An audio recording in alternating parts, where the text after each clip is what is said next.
Today we celebrate within the days of the octave of Easter, so we are still celebrating Easter. We are closing up Easter week with the celebration of the second Sunday of Easter, which Pope St. John Paul II named Divine Mercy Sunday.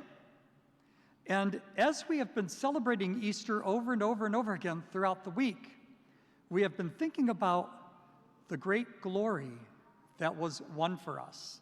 And as we have reflected upon that great glory won for us, we have also heard many different things from the scriptures, highs and lows. There were times in which the readings and the Gospels speak about people in fear. We had the story of Emmaus, where a couple of disciples were hightailing it out of town because they were afraid they were going to be next. And they encountered Jesus on the way. We had stories of Jesus appearing to Mary Magdalene on that first day, and how she ran and gave the message to the apostles, the message that Jesus entrusted to her, and they refused to believe. So a lot of disbelief that has been going on in the readings for Easter week.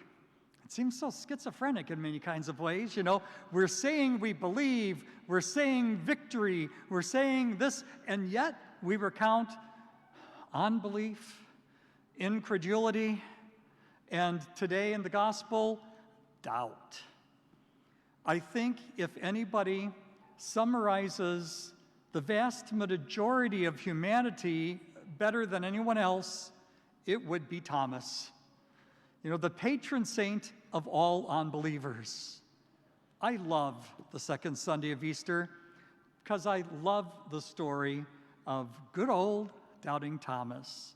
And as I have shared with you from time to time through the years, I think to myself, it is a darn good thing that I were not Jesus, because I would have clocked Thomas. By this point in time, I probably would have grabbed his toga and pulled him close and said, "Don't you understand yet?" Because Thomas refused to believe.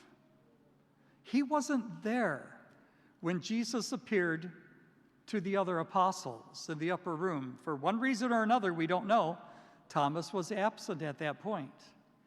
And after the Lord left and Thomas came and joined the rest of the apostles, they said, "The Lord is risen. We've seen him."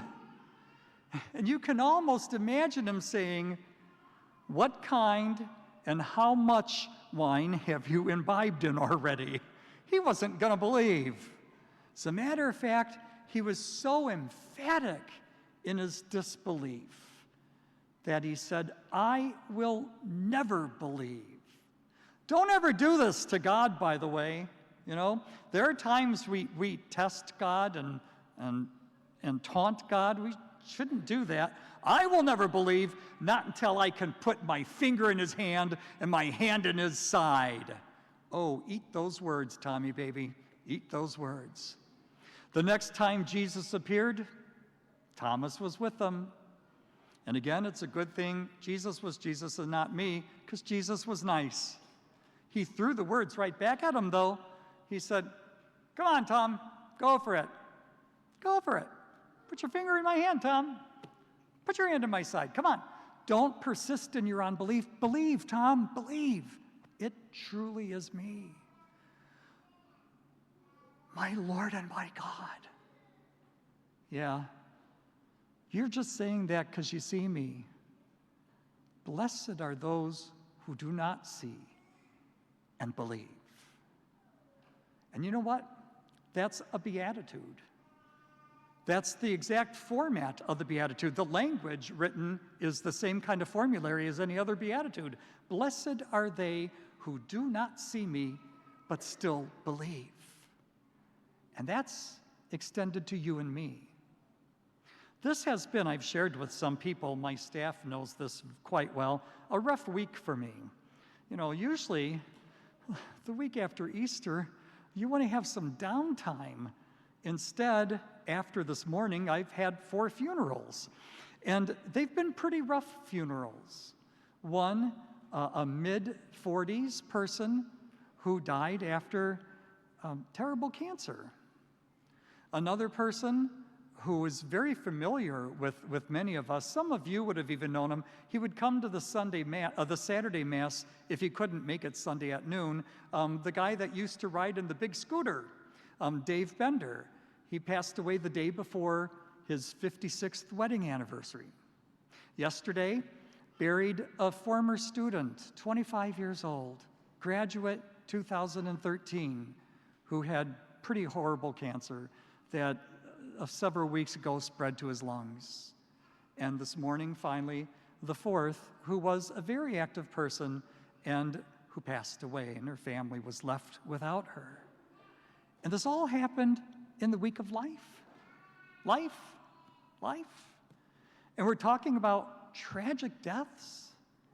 And yet, throughout the homilies of those 4 different days, I did the best I could at the homilies and at the wake services to remind us that this is not the place for us.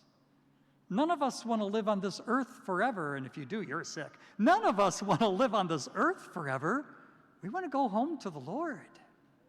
And because of the Lord's death and resurrection, his empty tomb, he reminds each and every one of us that we indeed have that opportunity. But we have to believe. Don't persist in your unbelief, Jesus told Thomas, but believe. Believe in me. Believe. That challenge goes out to you and me as we celebrate Mercy Sunday. Thank God that our God is so merciful. Thank God that our God is so willing to forgive. Thank God that our God is so willing to give us a second chance and a third chance and a 1,282nd chance.